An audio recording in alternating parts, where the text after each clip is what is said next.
Welcome back to GoodBadEh, definitely the only place for game reviews on the internet. This week we'll be looking at a game that came out a few years ago but releases new content all the time. That game? Rainbow Six Siege. Rainbow Six Siege wasn't Ubisoft's first idea for another addition to the Tom Clancy franchise. The first idea was Rainbow Six Patriots, where you are a part of Team Rainbow and you arrive in New York City to take down a terrorist group named True Patriots. That game was announced in 2011 and was even on the cover of Game Informer, which is that magazine that GameStop forces you to read if you have the membership plan. In 2014, Ubi announced that Patriots has been scratched and it will be replaced with Siege. Siege ended up arriving on consoles and PC in December of 2015. Now let's get to that review. Siege is mostly an all-online game. There are missions you can do offline to get the basics of how the game mechanics work and what each online game mode will consist of. But don't worry about the lack of single player content, because online is where the meat is on this bone.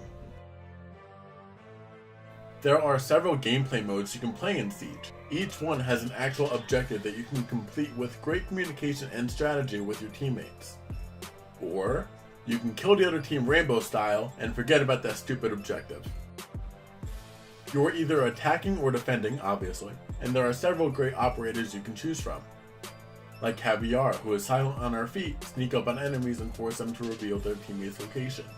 There is also Maestro, who has awesome cameras who can zap enemies who are near it. You can also choose Maverick, who uses a blowtorch to open up holes and reinforce walls to get a sneak peek into the defender's territory. Or, you can choose the same operator over and over and over again and try not to expand your Siege skills. But who would do that? Definitely not me. Ubisoft is known for great games like the Assassin's Creed franchise, the Far Cry games, and the most popular game, Uno, so this game will definitely be bug-free without any issues, right? If you really knew Ubisoft, then you would already know this is a joke. Hold for laughter. The game has a good amount of bugs, like playing a few games online and then having trouble connecting to another game. Or playing one game and then getting disconnected for no good reason. How about trying to find a bomb with your RC car, then you finally find it, but the game will give you credit for identifying it. It's so damn frustrating. Head to the online modes and feel super slick by getting awesome kills, then in the next few rounds, get completely dominated by awesome kills, but with you at the death end of it. Then you curse at the top of your lungs because the game is bullshit, and how can that person kill me after barely seeing a thread on my own hair from 50 feet out and still killing me on a one-shot headshot? Oh, that's just me. Great. This is a game with strategy. On defense, place reinforced walls in the precise locations, whether it is on the point you are defending, or somewhere that is completely useless and is a waste of a reinforcement.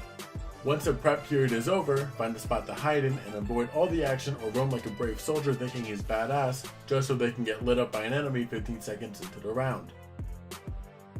Using your RC car on offense, you can find out where the objective is and determine which operators the other team is using. Hear something coming from around the corner? Get a nice angle that would make your math teacher flip the fuck out in excitement as you try to kill the enemy as they wander into your location. Do you feel that you are one of the best after you got 7 kills in one match? Take your skills to the ranked mode that is still in beta after 3 years. Will it ever go out of beta? The world may never know. While the game originally came out back in 2015, each year they plan out new content which includes new operators, new maps, and brand new skins. 2018 introduced 8 new operators and 3 maps, one of which was redesigned. It's a great deal for $30 if you put the hours into the game, which you definitely will. There is always new content to play throughout the year on Siege, and that's why Siege is getting the ranking of good. In the age of online-only games getting new updates, Siege does it right, offering new operators that counter existing ops while giving them new tools to add a new perspective to each game. While there are a few bugs in the game that can be very frustrating, once you're having fun, you go along with those punches, and playing Siege is always a good time. Unless you fucking get killed from nowhere, I don't get it! The game is good, you should go buy it. Thank you for watching this week's video. If you haven't already, like, share, comment, subscribe, and all that. Also, head to Twitter and Instagram and follow us at GoodBadEh for channel updates, video game news, and so much more.